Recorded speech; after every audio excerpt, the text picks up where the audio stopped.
സ്തോത്രം. പ്രാർത്ഥനയോടുകൂടി ആയിരിക്കാം ഈ രാത്രികാലവും കടന്നു വരുവാൻ കർത്താവ് നമ്മളെ സഹായിച്ചല്ലോ. കഴിഞ്ഞ ദിവസങ്ങളിൽ എബ്രായ ലേഖനം 11 നിന്നാണല്ലോ ദാസൻ നമ്മളോട് ഷെയർ ചെയ്തുകൊണ്ടിരിക്കുന്നത്. ഈ രാത്രികാലവും വിശ്വാസത്താൽ സാക്ഷ്യം ലഭിച്ചവർ എന്നുള്ള ടോപ്പിക്കാണല്ലോ, വിഷയമാണല്ലോ ചിന്തിച്ചുകൊണ്ടിരിക്കുന്നത്. ഈ രാത്രികാലവും ദാസനെ ദൈവം ബലപ്പെടുത്തിയിട്ട് കർത്താവെ ഞങ്ങളോട് സംസാരിക്കണമേ എന്നുള്ള പ്രാർത്ഥനയോടുകൂടെ നമുക്ക് ഏവർക്കുമായിരിക്കാം. കർത്താവ് എല്ലാവരെയും സഹായിക്കട്ടെ. സ്തോത്രം. Praise Lord. കർത്താവിന്റെ അതിപരിശുദ്ധമായ നാമം വാഴ്ത്തപ്പെടുമാറാകട്ടെ. പ്രേയറിലേക്ക് കടന്നു വന്നിരിക്കുന്ന എല്ലാ ദൈവമക്കൾക്കും അതുപോലെ തന്നെ ഇതിന് ലീഡർഷിപ്പ് നൽകുന്ന കർത്താവിന്റെ ദാസനും കടന്നു വന്ന എല്ലാ ദൈവമക്കളെയും ഓർത്ത് ദൈവത്തെ സ്തുതിക്കുന്നു. നിങ്ങൾക്ക് എല്ലാവർക്കും യേശു കർത്താവിന്റെ ധന്യമുള്ള നാമത്തിൽ എൻ്റെ കുടുംബത്തിന്റെയും സ്നേഹവന്ദനത്തെ അറിയിക്കുന്നു. ദൈവമായ കർത്താവ് നിങ്ങളെ എല്ലാവരെയും ധാരാളം അനുഗ്രഹിക്കുകയും സഹായിക്കുകയും ചെയ്യുമാറാകട്ടെ എന്ന് ഞാൻ പ്രാർത്ഥിക്കുന്നു. പ്രിയമുള്ള ദൈവമക്കളെ, കഴിഞ്ഞ മാസങ്ങളായി നമ്മൾ ചിന്തിച്ചുകൊണ്ടിരിക്കുന്നത് എബ്രായ ലേഖനത്തിൽ നിന്നുമാണ്. ഇന്ന് വിശേഷാല ചില ദിവസങ്ങളായി ആഴ്ചകളായി നമ്മൾ ചിന്തിച്ചുകൊണ്ടിരിക്കുന്നത് 11-ാം അധ്യായത്തിന്റെ വിഷയമാണ്. 11-ാം അധ്യായത്തിനകത്ത് ഇന്നലെ ഗിദെയോൻ, ബാരാക്ക് എന്നീ 2 പേരെ കാര്യങ്ങളാണ് നമ്മൾ ചിന്തിച്ചത്. ഇന്ന് നമ്മൾ ചിന്തിക്കാനായിട്ട് ആഗ്രഹിക്കുന്നത്, ആദ്യം നമുക്ക് ശിംശോന്റെ അടുക്കിലേക്ക് ഒന്ന് പോകാം. ശിംശോൻ 13-ാമത്തെ അധ്യായത്തിനകത്താണ് ആരംഭം കുറിക്കുന്നത് ശിംശോനെ കുറിച്ച്. ഈ ജഡ്ജസ് എന്ന് പറയുമ്പോൾ അവര് ന്യായാധിപന്മാര് അല്ലെങ്കിൽ എന്ന് പറയുമ്പോൾ അവരെ ന്യായപാലനം ചെയ്തു എന്ന് പറഞ്ഞാണ് നമ്മൾ അതിനകത്ത് കാണുന്നത്. എങ്ങനെയാണ് ന്യായപാലനം ചെയ്തത് എന്നൊന്നും എനിക്ക് പറഞ്ഞു തരാൻ എനിക്കറിയത്തില്ല. പക്ഷെ ഒരു കാര്യം എനിക്കറിയാം, അവരെല്ലാം ദൈവം ഉപയോഗിച്ച വീരന്മാരായിരുന്നു എല്ലാവരും തന്നെ. അപ്പൊ അങ്ങനെയാണെന്നുണ്ടെങ്കിൽ ഈ അവരെ നോക്കി നമ്മൾ എന്താണ് പഠിക്കേണ്ടത്? എന്തൊക്കെയോ നമുക്ക് പഠിക്കാനുണ്ട്. ഇല്ലെന്നുണ്ടെങ്കിൽ നമുക്ക് ഇതൊന്നും എഴുതി തരേണ്ട കാര്യങ്ങളൊന്നുമില്ല. നമുക്ക് ഈ പുസ്തകം വരേണ്ട കാര്യമേ ഇല്ല. നമ്മൾ അതിനകത്തുനിന്ന് പഠിക്കേണ്ടത് വിശ്വാസത്താൽ അവരോരോ കാര്യങ്ങൾ ചെയ്തു. അതിനകത്തിൽ അവരുടെ പിഴവുകളുണ്ട്, അവരുടെ നന്മകളുണ്ട്. അപ്പൊ നമ്മൾ ആ നന്മയും പിഴവും ഒക്കെ കൊണ്ട് പഠിക്കണം. എന്താ പഠിക്കേണ്ടത്? നമ്മൾ എങ്ങനെ എൻ്റെ ജീവിതത്തിലെ വിഷയങ്ങൾക്ക് ഓപ്പറേറ്റ് ചെയ്യാൻ, വിഷയങ്ങളെ പരിഹരിക്കാൻ സാധിക്കും എന്ന് കണ്ടുപിടിക്കണം.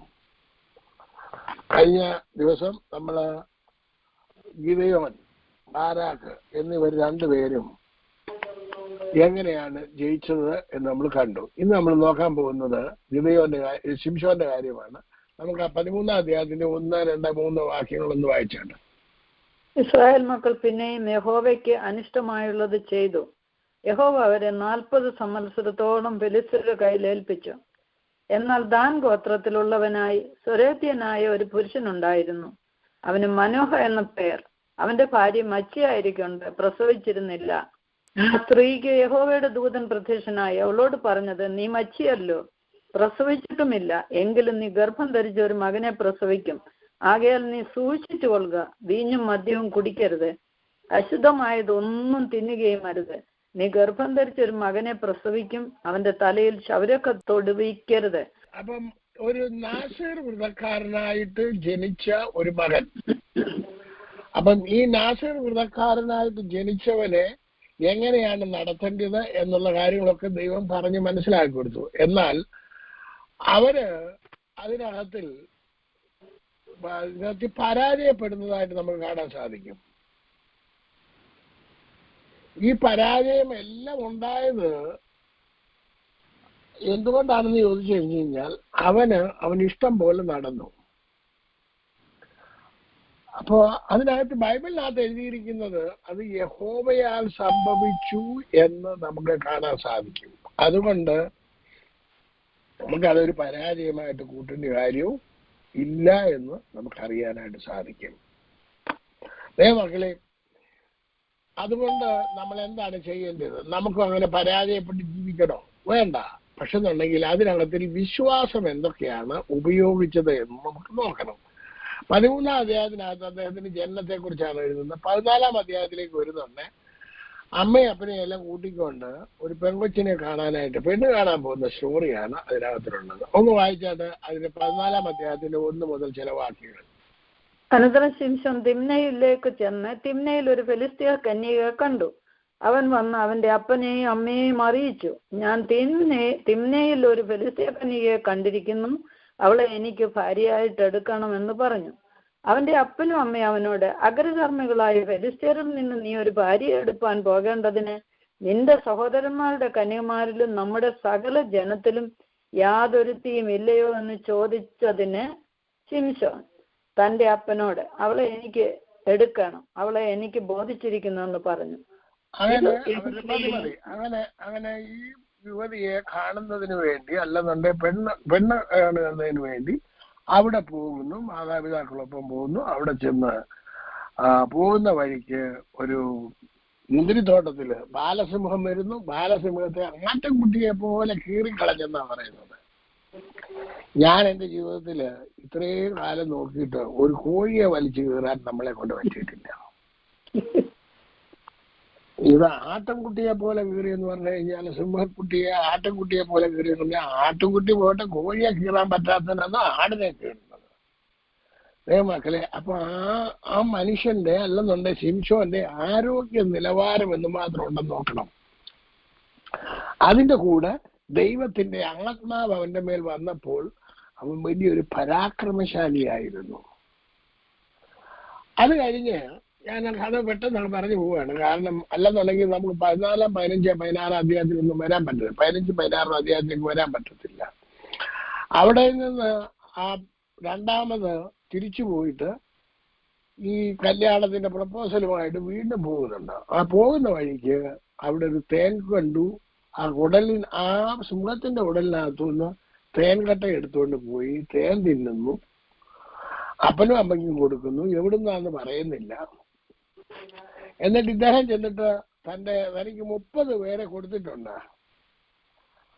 അവരോട് പറഞ്ഞു, ഞാനൊരു കടൻ കഥ പറയാൻ പോവാണ്, അതിന് മറുപടി പറയണമെന്ന് പറഞ്ഞു.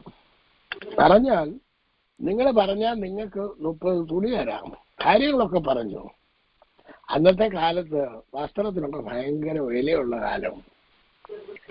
നമ്മുടെയൊക്കെ ചെറുപ്പത്തിൽ വസ്ത്രത്തിനൊക്കെ ഭയങ്കര വിലയായിരുന്നു. ഇന്ന് അന്ന് ഒരു വാല്യൂ ഇല്ലാതെ കിടക്കുക. പക്ഷെ എന്നുണ്ടെങ്കിൽ ഇപ്പൊ നമുക്ക് വീണ്ടും തുടങ്ങിയിരിക്കുകയാണ്, ക്ഷാമത്തിലേക്ക് വന്നുകൊണ്ടിരിക്കുകയാണ് ജനങ്ങളെല്ലാം.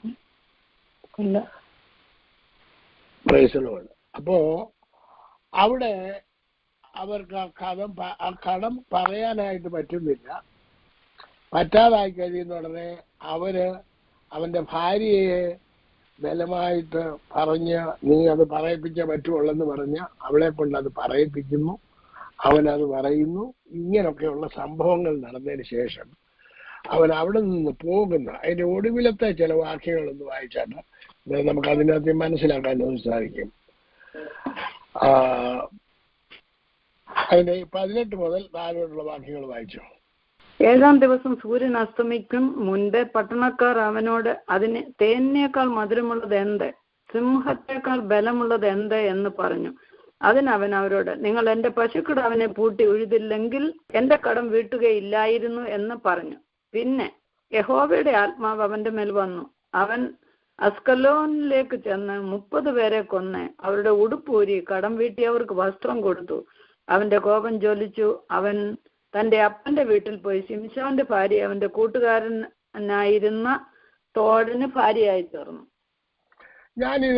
ഈ വിഷയം ഇതിനെ കുറിച്ച് കഴിഞ്ഞ വേറൊരു പ്രയർ ലൈനില് ഉപമകളെ കുറിച്ച് പഠിപ്പിച്ച ഒരു വലിയ സ്റ്റോറിയാണ് ഇതിനകത്തിലെ ഈ ഉപമ.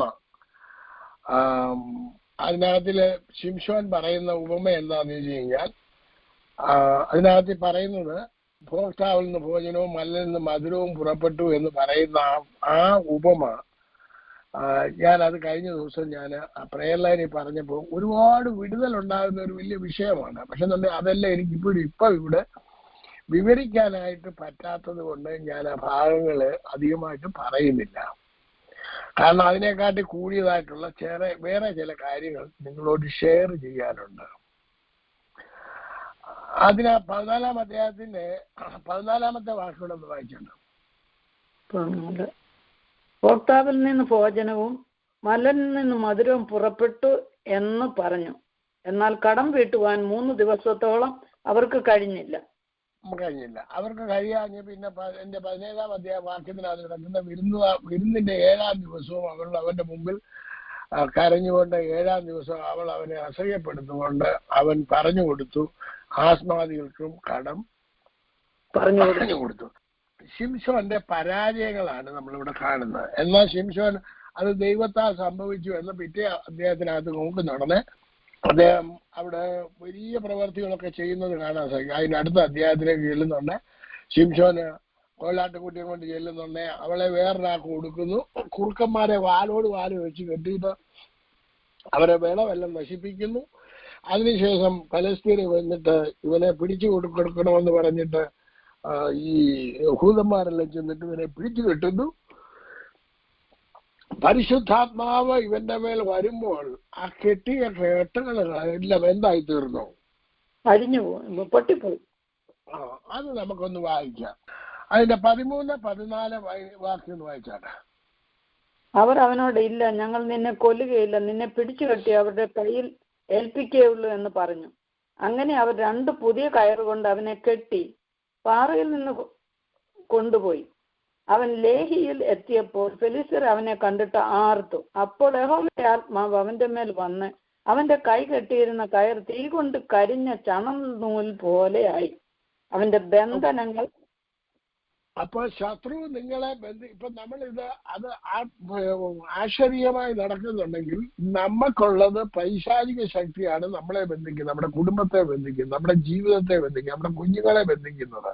ഈ ബന്ധനം അഴിയാൻ വേണ്ടി ഒരൊറ്റ മാർഗമുള്ളൂ. ആർക്കാണ് അഴിക്കാൻ പറ്റുന്നത്?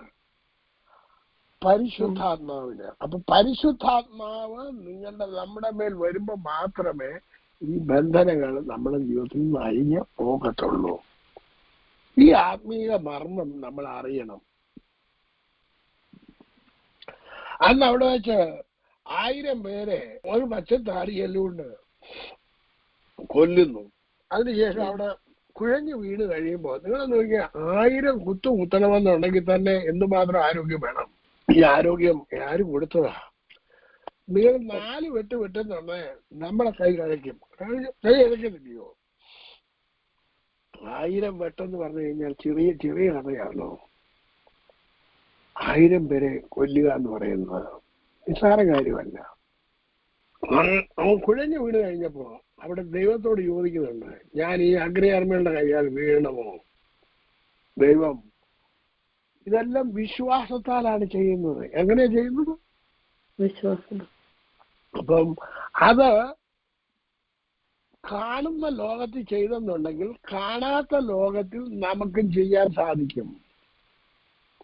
നമ്മള് ഇൻവിസിബിൾ വേൾഡിലാണ് നമ്മൾ ഉപയോഗിക്കേണ്ടത്. അവർ വിസിബിൾ വേൾഡിലാണ് യുദ്ധം ചെയ്യുന്നത്.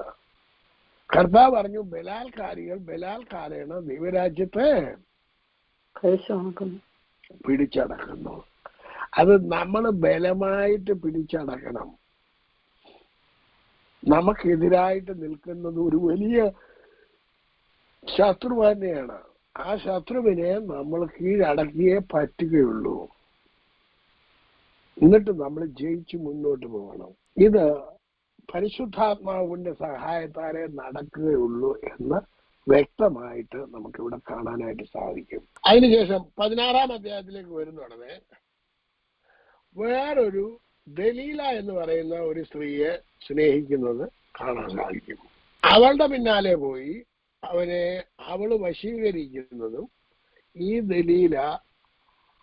ദലീലെ ഫിലിസ്ത്യര് വശീകരിച്ച് അവരുടെ കസ്റ്റഡിയിലാക്കി അവന്റെ തലമുടി വെട്ടിക്കളയുന്നതും അവൾ ഒതുക്കുകയും. അത് നിങ്ങള് ഷിംഷോന്റെ അല്ലെന്നുണ്ട് സാംസൺ എന്ന് പറയുന്ന മൂവിയുണ്ട്, അത് കണ്ടാൽ വളരെ വ്യക്തമായിട്ട് കാണാൻ സാധിക്കും. പക്ഷെ എന്നുണ്ടെങ്കിൽ ബൈബിളിനകത്ത് എഴുതിയിരിക്കുന്ന അതുപോലാണോ എന്ന് ചോദിച്ചു കഴിഞ്ഞാൽ എല്ലാം അതുപോലൊന്നുമല്ല. പക്ഷെ എന്നുണ്ടെങ്കിൽ അവളോട് തന്റെ ഹൃദയം തുറക്കുന്നത് നമ്മൾ കാണാൻ സാധിക്കും. എന്താണ് ഇവിടെ പറഞ്ഞതിന് ചുരുക്കം? പറയുന്നതിന് ചുരുക്കം, ദൈവം നമ്മളെ അനോയിന്റ് ചെയ്തിരിക്കുന്നത് ശത്രുവിന്റെ മുൻപാകെ എല്ലാം പറയാൻ പറ്റത്തില്ല എന്നുള്ളതാണ്. ദൈവത്തിന്റെ രഹസ്യങ്ങൾ ശത്രുവിന്റെ മുമ്പാകെ കൊടുക്കാനായിട്ട് പാടില്ല. ദൈവം തന്നിരിക്കുന്ന വെളിപ്പാടുകളെ നമ്മൾ ദൈവസന്നിധിയിൽ ഏറ്റുപറഞ്ഞ് നമ്മൾ വിജയമെടുക്കാനായിട്ട് പഠിക്കണം. നമ്മുടെ വാക്കുകൊണ്ടാണ് ശത്രു നമ്മളെ കുടുക്കുന്നത് എന്ന് ഇവിടെ കാണാൻ സാധിക്കും. നമുക്കൊന്ന് വായിക്കാം. 13 മുതലുള്ള ചില വാക്യങ്ങൾ വായിച്ചോട്ടെ. 16-ന്റെ. ദലീല ശിംശോനോട്, ഇതുവരെ നീ എന്നെ ചതിച്ച് എന്നോട് ഭോഷ്ക് പറഞ്ഞു. നിന്നെ ഏതിനാൽ ബന്ധിക്കാമെന്ന് എനിക്ക് പറഞ്ഞു തരണമെന്ന് പറഞ്ഞു. അവൻ അവളോട്, എന്റെ തലയിലെ 7 ജട നൂൽപ്പാവിൽ ചേർത്ത് നെയ്താൽ സാധിക്കുമെന്ന് പറഞ്ഞു. അവൾ അങ്ങനെ ചെയ്തു കുറ്റി അടിച്ചുറപ്പിച്ചു വെച്ച് അവനോട്, ശിംശോനെ, ഫെലിസ്ത്യർ വരുന്നു എന്ന് പറഞ്ഞു. അവൻ ഉറക്കമുണർന്ന് നെയ്ത്തു തടിയുടെ കുറ്റിയും പാവും പറിച്ചെടുത്തു കളഞ്ഞു. അപ്പോൾ അവൾ അവനോട്, നിന്റെ ഹൃദയം എന്നോടുകൂടെ ഇല്ലാതിരിക്കെ നീ എന്നെ സ്നേഹിക്കുന്നു എന്ന് പറയുന്നത് എങ്ങനെ? ഈ 3 പ്രാവശ്യവും നീ എന്നെ ചതിച്ചു. നിന്റെ മഹാശക്തി ഏതിലാകുന്നെന്ന് എനിക്ക് പറഞ്ഞു തന്നില്ല എന്ന് പറഞ്ഞു. ഇങ്ങനെ അവൾ അവനെ ദിവസം പ്രതി വാക്കുകളാൽ ബുദ്ധിമുട്ടിച്ച് അസഹ്യപ്പെടുത്തി. അവൻ മരിപ്പാൻ തക്കോണം വ്യസന പരവശനായി തീർന്നിട്ട് തന്റെ ഉള്ളം മുഴുവനും അറിയിച്ചു. ഇവിടെ നിങ്ങൾ നോക്കിക്കോണം. ശത്രുവിന്റെ പിടിയിൽ അകപ്പെട്ട ശിംശോൻ, വശീകരണത്തിൽ അകപ്പെട്ട ശിംശോൻ. പക്ഷെ എന്നുണ്ടെങ്കിൽ അവിടെ വെച്ച് അവൾ അവനെ പിടിപ്പിക്കുന്നു, അവരവനെ കണ്ണ് കുത്തിപ്പൊട്ടിക്കുന്നു, അവർ കൊണ്ടുപോയി പൊടി പൊടിക്കുന്ന മില്ലിനകത്താക്കുന്നു. ഇവൻ അവളെ കിടന്ന് വട്ടം കറങ്ങുകയാണ്, നട്ടം തിരിയുകയാണ്. അവർക്ക് വേണ്ടി പൊടിക്കുന്ന മില്ലിൽ ഗോതമ്പ് പൊടിച്ചു കൊടുത്തുകൊണ്ടിരിക്കുകയാണ്. അപ്പൊ അത് ചിന്തിച്ചു നോക്കി. ദൈവത്തിന്റെ അഭിഷക്തൻ അഭിഷേകം നഷ്ടപ്പെടാൻ കാരണം അഭിഷേകം തന്നോട് പറഞ്ഞത് നിവർത്തിക്കാതെ തനിക്കിഷ്ടമുള്ളതൊക്കെ ചെയ്തപ്പോഴ്. ഇനി നിങ്ങൾ എന്നോട് പറഞ്ഞേ, ദൈവം അറിയാതെ ഒന്നും സംഭവിക്കത്തില്ല. അത് ദൈവം അറിഞ്ഞുകൊണ്ട് നടത്തുകയല്ല, പക്ഷെ ദൈവം അവനെ കൈവിട്ടില്ല എന്നുള്ളതേ ഉള്ളൂ. അവന്റെ ഇഷ്ടപ്രകാരമാണ് ഈ പെണ്ണുങ്ങളുടെ എല്ലാം പുറകെ പോയത്. ഇത് യഹോവയാ സംഭവിച്ചു എന്ന് തിരുവചനത്തിൽ എഴുതുന്നുണ്ടെങ്കിൽ ഒരു കാര്യം നിങ്ങൾ ഓർത്തു കൊള്ളണം. സ്വന്തം ഇഷ്ടപ്രകാരം പോയി, ദൈവം ആ വഴിക്ക് വിട്ടു. അവൻ ഇഷ്ടപ്രകാരം പോയതുകൊണ്ട് അത് ദൈവം അത് നല്ലതാക്കി മാറ്റി എന്നുള്ളതേ ഉള്ളൂ. നമ്മളും പലപ്പോഴും നമ്മുടെ ജീവിതത്തിൽ നമ്മുടെ ഇഷ്ടപ്രകാരം പോകും. എത്ര പ്രകാരം പോയെന്ന് പറഞ്ഞാലും ദൈവം അതിനെ നേർവഴിക്കാക്കി തരും. നമ്മളെ ഏൽപ്പിച്ചിരിക്കുന്ന ശുശ്രൂഷ ചെയ്ത് തീർക്കുന്നത് വരെ ദൈവം നമ്മളെ വിടത്തില്ല. നമുക്കൊരു ശുശ്രൂഷ തന്നിട്ടുണ്ടെന്നുണ്ടെങ്കിൽ, ഈ കഴിഞ്ഞ ദിവസം ബെൻഹീന് തൻ്റെ ജീവിതത്തെക്കുറിച്ചുള്ള ഒരു ചെറിയ സാക്ഷ്യം ഞാൻ കേൾക്കാനിടയായി. അധികം വലുപ്പമൊന്നുമില്ല. ബെനീനോട് ഇന്റർവ്യൂ ചെയ്യുന്നതാണ്. അദ്ദേഹം പറയാണ്, ഞാൻ ഏറ്റവും കൂടുതൽ പ്രശ്നത്തിൽ കൂടെ പോയത് എൻ്റെ ഭാര്യ എന്നെ ഉപേക്ഷിച്ചു, കുഞ്ഞുങ്ങൾ എന്നെ വിട്ടുപോയി, എല്ലാം അവതാളത്തിലായി. പക്ഷെ അപ്പോഴും ഞാൻ കർത്താവിന്റെ ശുശ്രൂഷ ശക്തമായിട്ട് ചെയ്യുന്നുണ്ട്. അത് നിനക്ക് എങ്ങനെ ചെയ്യാൻ സാധിച്ചു എന്ന് ആ ഇന്റർവ്യൂ ചെയ്ത ആൾ ചോദിച്ചപ്പോൾ പറഞ്ഞു, അത് നേരത്തെ ഓറൽ റോബർട്ട് പറഞ്ഞ പോലെ അനോയിന്റിങ് എന്ന് പറഞ്ഞു കഴിഞ്ഞാൽ അതിന്റെ അർത്ഥം അഭിഷേകം ചെയ്തിരിക്കുന്നു എന്ന് പറഞ്ഞു കഴിഞ്ഞാൽ ഒരു ജോലിക്ക് വേണ്ടി അപ്പോയിന്റ്മെന്റ് ചെയ്തിരിക്കുന്നത് കൊണ്ട് ആ ജോലി അവൻ ചെയ്തേ പറ്റുകയുള്ളൂ. ഇപ്പൊ പിടി കിട്ടിയോ അഭിഷേകം എന്ന് പറയുന്ന വേർഡിന്റെ അർത്ഥം? അതുകൊണ്ട് അവൻ തെറ്റിപ്പോയെന്നുണ്ടെന്നുണ്ടെങ്കിലും പ്രശ്നങ്ങൾ ഉണ്ടെന്നുണ്ടെങ്കിലും ആ ജോലി ചെയ്ത് തീർച്ചേ പറ്റുകയുള്ളൂ.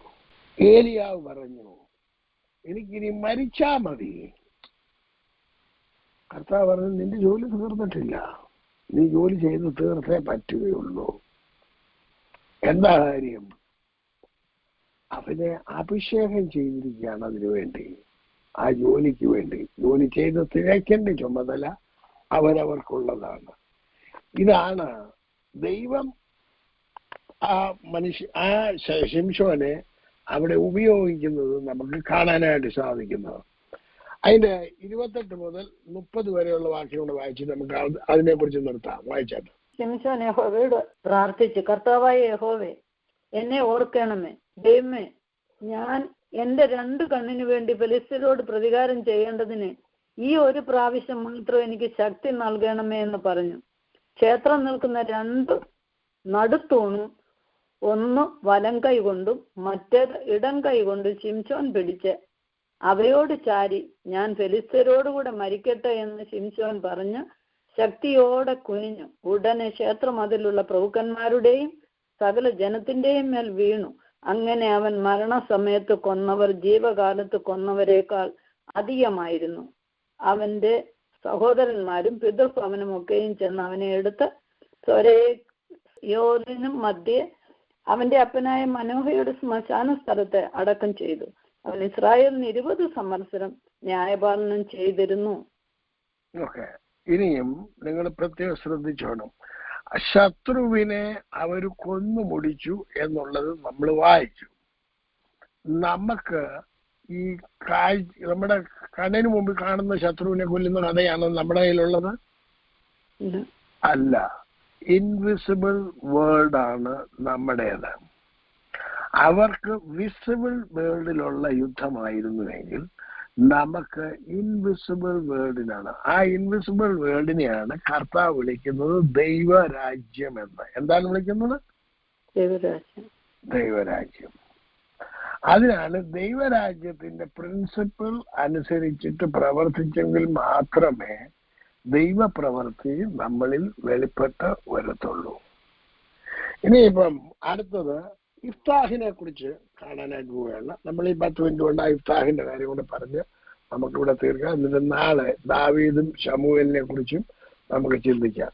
ഇഫ്താഹ് 11-ാം അധ്യായത്തിലാണ് ഇഫ്താഹ് ഉള്ളത്. എന്നാൽ ഇവിടെ എഴുതുമ്പോ ഗിദെയോൻ ബാരാക്ക് കഴിഞ്ഞിട്ടാണ് ഗിദെയോൻ വരേണ്ടത്.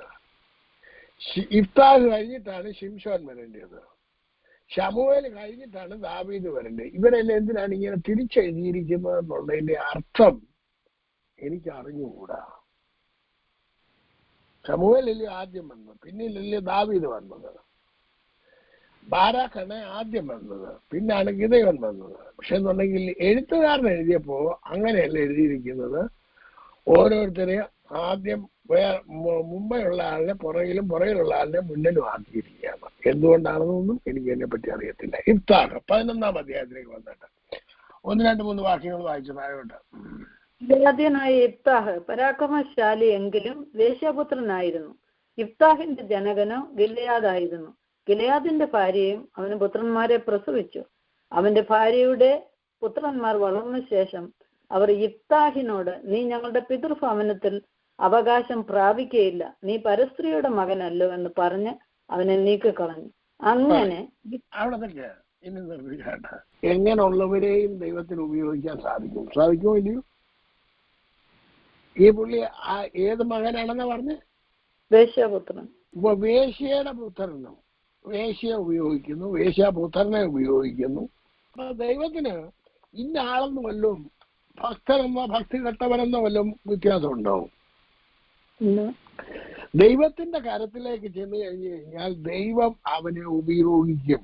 ദൈവമക്കള്, ലോകത്തിൽ ഒരു മനുഷ്യനുമില്ല നീതിമാന്മാര്. ദൈവം നീതീകരിച്ചു കഴിയുന്ന ഉടനെ അവൻ നീതിമാനായി കഴിഞ്ഞു. ദൈവമാണ് ഇഫ്താഹിനെ ഉപയോഗിക്കുന്നത്. നീ ആരാണ്, നീ എങ്ങനെ ജനിച്ചവനാണ്, നീ എങ്ങനെ ഉള്ളവനാണ്, ഇതൊന്നും കർത്താവിന് വിഷയമല്ല. കർത്താവിന്റെ സന്നിധിയിൽ ഒരു ഇണങ്ങിയ ആയുധമായി നീ തീർന്നാൽ നിന്നെ ഉപയോഗിക്കാൻ ദൈവത്തിന് ആഗ്രഹമുണ്ട്. എന്നെ കൊണ്ട് പറ്റത്തില്ല, ഞാന് ഒരു അധികം വിദ്യാഭ്യാസം ഇല്ലാത്തവനാ, കഴിവില്ലാത്തവനാ, ഞാൻ പട്ടിണിപ്പാവാ, ഇതൊന്നും കർത്താവിന് വിഷയമല്ല. ആരെയും കർത്താവ് ഉപയോഗിക്കും. കർത്താവിന്റെ കയ്യിലേക്ക് നീ നിന്നെ തന്നെ ഏൽപ്പിച്ചു കൊടുത്തെങ്കിൽ മാത്രമേ പറ്റത്തുള്ളൂ. അതിന്റെ 7-ാമത്തെ വാക്യം വായിച്ചോട്ടെ. യിഫ്താഹ് ഗിലെയാദ്യരോട്, നിങ്ങൾ എന്നെ പകച്ച് പിതൃഭവനത്തിൽ നിന്ന് നീക്കിക്കളഞ്ഞില്ലയോ? ഇപ്പോൾ നിങ്ങൾ കഷ്ടത്തിലായ സമയം എന്റെ അടുക്കൽ എന്തിനു വരുന്നു എന്ന് പറഞ്ഞു. ഗിലെയാദിലെ മൂപ്പന്മാർ യിഫ്താഹിനോട്, നീ ഞങ്ങളോടുകൂടെ വന്ന് അമ്മോന്യരോട് യുദ്ധം ചെയ്യുകയും ഗിലെയാദിലെ സകല നിവാസികൾക്കും തലവനായിരിക്കുകയും ചെയ്യേണ്ടതിന് ഞങ്ങൾ ഇപ്പോൾ നിന്റെ അടുക്കൽ ഇങ്ങോട്ട് വന്നിരിക്കുന്നു എന്ന് പറഞ്ഞു. യിഫ്താഹ് ഗിലെയാദിലെ മൂപ്പന്മാരോട്, അമ്മോന്യരോട് യുദ്ധം ചെയ്യുവാൻ നിങ്ങൾ എന്നെ കൊണ്ടുപോയിട്ട് യഹോവ അവരെ എന്റെ കയ്യിൽ ഏൽപ്പിച്ചാൽ നിങ്ങൾ എന്നെ തലവനാക്കുമോ എന്ന് ചോദിച്ചു. ഗിലെയാദിലെ മൂപ്പന്മാർ യിഫ്താഹിനോട്, യഹോവ നമ്മുടെ മധ്യേ സാക്ഷി, നീ പറഞ്ഞതുപോലെ ഞങ്ങൾ ചെയ്യുമെന്ന് പറഞ്ഞു. അങ്ങനെ യിഫ്താഹ് ഗിലെയാദിലെ മൂപ്പന്മാരോടുകൂടെ പോയി ജനം അവനെ തലവനും സേനാധിപതിയുമാക്കി. അപ്പോ അവനെ തലവനാക്കി സേനാധിപതിയാക്കി അവനെ ഉപയോഗിക്കാനായിട്ട് തീരുമാനിച്ചു. സഭ തീരുമാനിച്ചോണ്ട് ദൈവം അതിനെ എന്ത് ചെയ്തു? അംഗീകരിച്ചു, ഉപയോഗിച്ചു. അപ്പം ദൈവത്തിന് ഇന്ന ആളെന്ന് വ്യത്യാസമുണ്ടോ? ഇല്ല. അങ്ങനെയാണെന്നുണ്ടെങ്കിൽ നിങ്ങൾ ആരും പകച്ചു നിൽക്കേണ്ട, എല്ലാവരെയും ദൈവത്തിന് എന്ത് ചെയ്യാൻ സാധിക്കും? ഉപയോഗിക്കാൻ സാധിക്കും. ഇഫ്താർ ആരായി തീർന്നു? അവരുടെ തലവനായി തീർന്നു. പക്ഷെ ആദ്യം പറഞ്ഞ ഇഫ്താഹാരാന്ന പറഞ്ഞത്, നീ നിന്റെ പാടിന് പോലും പറഞ്ഞു അവര് തല്ലി കളഞ്ഞതാ. ഇപ്പൊ അവര് തന്നെയാണ് അവനെ തലവനാക്കിയത്. എന്നിട്ട് ഇഫ്താഹ് ഇവരെ ജയിക്കുന്നതിന് വേണ്ടി ദൈവസന്നിധിയിൽ ഒരു നേർച്ച നേരുന്നുണ്ടാവും. താഴോട്ട് വായിച്ചാലും പെട്ടെന്ന് വായിച്ചാലും. അനന്തരം യിഫ്താഹ് അമ്മോന്യരുടെ രാജാവിന്റെ അടുക്കൽ ദൂതന്മാരെ അയച്ചു. നീ എന്നോട് യുദ്ധം ചെയ്യുവാൻ എന്റെ ദേശത്ത് വരേണ്ടതിന് എന്നോട് നിനക്ക് എന്ത് കാര്യമെന്ന് പറയിച്ചു. അമ്മോര്യരുടെ രാജാവ് യിഫ്താഹിന്റെ ദൂതന്മാരോട്, ഇസ്രായേൽ മിസ്രൈമിൽ നിന്ന് പുറപ്പെട്ടു വന്നപ്പോൾ അവർ അർണോൻ മുതൽ യബോക്ക് വരെയും യോർദാൻ വരെയും ഉള്ള എന്റെ ദേശം അടക്കിയത് കൊണ്ട് തന്നെ ഇപ്പോൾ ആ ദേശങ്ങളെ സമാധാനത്തോടെ മടക്കിത്തരിക എന്ന് പറഞ്ഞു. യിഫ്താഹ് പിന്നെ അമ്മോന്യരുടെ രാജാവിന്റെ അടുക്കൽ ദൂതന്മാരെ അയച്ച് അവനോട് പറയിച്ചത് എന്തെന്നാൽ, യിഫ്താഹ് ഇപ്രകാരം പറയുന്നു, ഇസ്രായേൽ മോവാബ് ദേശമോ അമ്മോര്യയുടെ ദേശമോ അടക്കിയിട്ടില്ല. ഇസ്രായേൽ മിസ്രൈമിൽ നിന്ന് പുറപ്പെട്ട മരുഭൂമിയിൽ കൂടി ചെങ്കടൽ വരെ സഞ്ചരിച്ച് കാദേശിലെത്തി. ഇസ്രായേൽ ഇപ്പം ഇഫ്താഹ് എന്താ സംസാരിക്കുന്നത്? പൊളിറ്റിക്സ് ആ സംസാരിക്കുന്നത്. സംസാരിക്കുന്നത് പൊളിറ്റിക്സ്. എന്താണ് ഈ പൊളിറ്റിക്സ്? അതാണ് ഭരണഘടന. എങ്ങനെയാണ് രാജ്യങ്ങളുള്ളതെന്നും ആരുടെ കയ്യിലാണെന്നും ആർക്കുള്ളതാണെന്നും എന്താണെന്നും ഉള്ള കാര്യങ്ങളൊക്കെ, ആരാണ് ഇതിന്റെ ഉടമസ്ഥാവകാശം എന്നുള്ളതൊക്കെ ആരിപ്പോ സംസാരിക്കുകയാണ്? ഇഫ്താഹ് സംസാരിക്കുകയാണ്. യുദ്ധത്തിന് മുമ്പേ കാര്യങ്ങൾ പറഞ്ഞ് മനസ്സിലാക്കി എടുക്കാനായിട്ടാണ് ഇഫ്താഹ് ശ്രമിക്കുന്നത്. വായിച്ചു. ഇസ്രായേൽ ഏദോം രാജാവിന്റെ അടുക്കൽ ദൂതന്മാരെ അയച്ച്, ഞാൻ നിന്റെ ദേശത്തുകൂടി കടന്നു പോകുവാൻ അനുവാദം തരണമെന്ന് പറയിച്ചു. എങ്കിലും ഏദോം രാജാവ് കേട്ടില്ല. മോവാബ് രാജാവിന്റെ അടുക്കലും അവർ പറഞ്ഞയച്ചു, അവനും സമ്മതിച്ചില്ല. അങ്ങനെ ഇസ്രായേൽ കാദേശിൽ പാർത്തു. അവർ മരുഭൂമിയിൽ കൂടി സഞ്ചരിച്ച് ഏദോം ദേശവും മോവാബ് ദേശവും ചുറ്റിച്ചെന്ന് മോവാബ് ദേശത്തിന്റെ കിഴക്കെത്തി അർണോൻ അക്കരെ പാളയം ഇറങ്ങി. അർണോൻ മോവാബിന്റെ അതിരായിരുന്നു. മോവാബിന്റെ അതിർത്തിക്കകത്ത് അവർ കടന്നില്ല. പിന്നെ ഇസ്രായേൽ ഹെസ്ബോനിൽ വാണിരുന്ന അമ്മോര്യ രാജാവായ സീഹോന്റെ അടുക്കൽ ദൂതന്മാരെ അയച്ചു. നിന്റെ ദേശത്തുകൂടി എന്റെ സ്ഥലത്തേക്ക് കടന്നു പോകുവാൻ അനുവാദം തരണമെന്ന് പറയിച്ചു. എങ്കിലും സീഹോൻ ഇസ്രായേൽ തന്റെ ദേശത്തൂടെ കടന്നു പോകുവാൻ തക്കവണ്ണം അവരെ വിശ്വസിക്കാതെ തന്റെ ജനത്തെയൊക്കെയും വിളിച്ചുകൂട്ടി യഹസിൽ പാളയമിറങ്ങി ഇസ്രായേലിനോട് പടയേറ്റു. ഇസ്രായേലിന്റെ ദൈവമായ അപ്പൊ ഈ ഇഫ്താഹ് എന്താ പറഞ്ഞുകൊണ്ടിരിക്കുന്നത്? ഇതിന്റെ ഒരു ചരിത്രം മുഴുവനും പറയുവാണ് ചെയ്യുന്നത്. ഈ ദേശം ഞങ്ങളുടേതാണ്, ഞങ്ങളുടെ പിതാവായ അബ്രഹാമിൻ്റെതാണ്. അപ്പൊ ദൈവം ഉപയോഗിക്കണമെന്നുണ്ടെങ്കിൽ നിനക്ക് കാര്യഗതികളെ കുറിച്ച് നിനക്ക് എന്തോ ഉണ്ടായിരിക്കണം? അറിവുണ്ടായിരിക്കണം. ഈ ദൈവവചനത്തിലും ദൈവത്തെ കുറിച്ചുമുള്ള അറിവുള്ളവൻ മാത്രമേ ശത്രുവിനോട് നല്ല രീതി പറയാനായിട്ട് സാധിക്കത്തുള്ളൂ. ശത്രുവിനോട് കാര്യങ്ങളെ പറഞ്ഞ് മനസ്സിലാക്കി കൊടുക്കുകയാണ്. ഇത് ഞങ്ങളുടെ സ്ഥലമാണ്, ഞങ്ങളുടെ ദേശമാണ്, ഞങ്ങളുടെ പിതാക്കന്മാരാണ്. ആകയാൽ ഞാൻ നിന്നോട് അന്യായം ചെയ്തിട്ടില്ല. 27-ാമത്തെ വാക്യം. എന്നോട് യുദ്ധം ചെയ്തതിനാൽ നീ എന്നോടാകുന്നു അന്യായം ചെയ്യുന്നത്. ന്യായാധിപതിയായ യഹോവ ഇന്ന് ഇസ്രായേൽ മക്കളുടെയും അമോന്യരുടെയും മധ്യേ ന്യായം വിധിക്കട്ടെ. പറഞ്ഞിപ്പോ ആരുടെ കയ്യിൽ എത്തിച്ചു? ദൈവത്തിന്റെ കയ്യിൽ കൊണ്ടുവന്ന് എത്തിച്ചു. 27-ാമത്തെ വാക്യം വായിച്ചാണ്. ആകയാൽ ഞാൻ നിന്നോട് അന്യായം ചെയ്തിട്ടില്ല. എന്നോട് യുദ്ധം ചെയ്യുന്നതിനാൽ നീ എന്നോട് കൂടെ അന്യായം ചെയ്യുന്നത്. ന്യായാധിപനായ യഹോവ ഇന്ന് ഇസ്രായേൽ മക്കളുടെയും അമോര്യരുടെയും മധ്യം ന്യായം വിധിക്കട്ടെ. എന്ത് ചെയ്തു? ദൈവത്തിന്റെ പേരിൽ ദൈവത്തിന്റെ കാര്യത്തിലേക്ക് കൊടുത്തു കഴിഞ്ഞു. കാര്യങ്ങളെല്ലാം പറഞ്ഞ് മനസ്സിലാക്കിയിട്ട് ദൈവത്തിന്റെ കാര്യത്തിലേക്ക് കൊടുത്തു കഴിഞ്ഞു. അപ്പോഴത്തേക്ക് ദൈവത്തിന്റെ ആത്മാവ് ആരുടെ മേൽ വന്നു? അപ്പോൾ യഹോവയുടെ ആത്മാവ് ഇഫ്താഹിന്റെ മേൽ വന്നു. അവൻ ഗിലെയാദിലും മനശ്ശയിലും കൂടി കടന്ന് ഗിലെയാദിലെ മിസ്പയിലെത്തി. ഗിലെയാദിലെ മിസ്പയിൽ നിന്ന് അമോന്യരോട് നേരെ ചെന്നു. ഇഫ്താഹ് യഹോവയ്ക്ക് ഒരു നേർച്ച നേർന്നു. അമോന്യരെ നീ എന്റെ കയ്യിൽ ഏൽപ്പിക്കുമെങ്കിൽ അമോന്യരെ ജയിച്ച് സമാധാനത്തോടെ മടങ്ങി വരുമ്പോൾ എന്റെ വീട്ടുവാതിക്കൽ നിന്ന് എന്നെ എതിരേറ്റ് വരുന്നത് യഹോവയ്ക്കുള്ളതാകുമെന്ന് ഞാൻ ഹോമയാഗമായി അർപ്പിക്കുമെന്ന് പറഞ്ഞു. കാര്യങ്ങളൊക്കെ നിങ്ങൾക്കറിയാം. ഇതാണ് വാക്ക് പറഞ്ഞാൽ വാക്കിന് മാറ്റമില്ലാതെ പ്രവർത്തിച്ച ഒരു വ്യക്തിയാണ് ഇഫ്താഹ്. ചിലര് ഇഫ്താഹ് പോഷനാണെന്നൊക്കെ പറയാറുണ്ട്. അല്ലല്ല, ഇഫ്താഹ് ദൈവസന്നിധി നേർച്ച നേർന്നു. ഇഫ്താഹ് അതുപോലെ തന്നെ ചെയ്തു. ദൈവസന്നിധി പറഞ്ഞത് ദൈവസന്നിധി ചെയ്യുവാൻ ബാധ്യസ്ഥനാണ്. അതാണ് ഇവിടെ ചെയ്തത്. അങ്ങനെ പറഞ്ഞു പോയി. അതിന്റെ കാര്യങ്ങളൊക്കെ നിങ്ങൾക്കറിയാം. അതിനുശേഷം തന്റെ മകളെ യഹോവയുടെ സന്നിധിയിൽ യാഗമായി അർപ്പിക്കുന്നത് നിങ്ങൾക്ക് കാണാൻ സാധിക്കും. എന്താണ് പറഞ്ഞത്? ദൈവത്തിന് ആരെയും ഉപയോഗിക്കാൻ സാധിക്കും. നിങ്ങളെയും എന്നെയും എല്ലാവരെയും ഉപയോഗിക്കാൻ സാധിക്കും. അതിന് എന്ത് വേണം? ദൈവത്തെക്കുറിച്ചും ദൈവമക്കളെക്കുറിച്ചും ദൈവത്തിന്റെ പ്രവൃത്തികളെക്കുറിച്ചുമുള്ള അറിവ് വേണം. ജ്ഞാനം സമ്പാദിക്കണം. എന്ത് വേണം? ജ്ഞാനം, ദൈവിക ജ്ഞാനം സമ്പാദിക്കണം. അത് ആർക്കുണ്ടായിരുന്നു? ഇഫ്താഹിനുണ്ടായിരുന്നു. അത് കാരണം ദൈവത്തിന്റെ ആത്മാവ് അവന്റെ മേൽ വന്നു. അവൻ ശക്തനായി തീർന്നു. ദൈവസന്നിധിയിൽ നേർന്നത് ഈ ദൈവമല്ലാതെ വേറെ ഒരു ദൈവവുമില്ല. അതുകൊണ്ട് ഈ ദൈവസന്നിധിയിൽ നേർച്ച നേർന്നത് അതുപോലെ ചെയ്യുവാനും അവൻ തുടങ്ങിയപ്പോൾ ദൈവം അവന് വേണ്ടി പ്രവർത്തിച്ചു. ദൈവം ഈ വചനങ്ങളാൽ നിങ്ങളെ എല്ലാവരെയും അനുഗ്രഹിക്കുകയും സഹായിക്കുകയും ചെയ്യട്ടെ എന്ന് പറഞ്ഞുകൊണ്ട് എൻ്റെ വാക്കുകളെ അവസാനിപ്പിക്കുന്നു. ദൈവത്തിന്റെ കൃപ നിങ്ങളോട് എല്ലാവരോടും കൂടെ ഇരിക്കുമാറാകട്ടെ. സ്തോത്രം. പ്രേക്ഷിതരോട് രാത്രികാലം നമ്മളെ കേൾപ്പിച്ച നല്ല ദൈവിക ആലോചനയ്ക്കായിട്ട് ദൈവത്തെ സ്തുതിക്കാം. സ്തോത്രം ചെയ്യാൻ ദാസിനെ ദൈവം ബലപ്പെടുത്തിയല്ലോ. അനേകരുടെ ചരിത്രം നമ്മൾ പഠിച്ചുകൊണ്ടിരിക്കുകയാണല്ലോ. ആ ഭാഗങ്ങളൊക്കെ നിങ്ങൾ വായിക്കുക. ഓരോരുത്തരുടെയും ചരിത്രം, അവരുടെ ജീവിതം, പരാജയങ്ങളൊക്കെ നമുക്കൊരു പാഠമാണല്ലോ. അതിൽ നിന്ന് അനേക കാര്യങ്ങൾ നമുക്ക് പഠിക്കാനുണ്ടല്ലോ. ആ ഭാഗങ്ങളൊക്കെ കേൾക്കുന്നത് കൊണ്ട് മാത്രം മതിയാക്കരുത്. അത് പോയി വായിച്ച് അത് മനസ്സിലാക്കുക. അങ്ങനെ വിശ്വാസത്തിൽ മുന്നേറുവാൻ കർത്താവ് എല്ലാവരെയും സഹായിക്കട്ടെ. ദാസനെ ദൈവം ബലപ്പെടുത്തിയല്ലോ. കേട്ട വചനങ്ങൾക്കായിട്ട് ദൈവത്തെ സ്തുതിച്ച് സ്തോത്രം ചെയ്തുകൊണ്ട് പ്രാർത്ഥനയോടുകൂടെ വീണ്ടും നമുക്കായിരിക്കാം. കർത്താവ് എല്ലാവരെയും സഹായിക്കട്ടെ.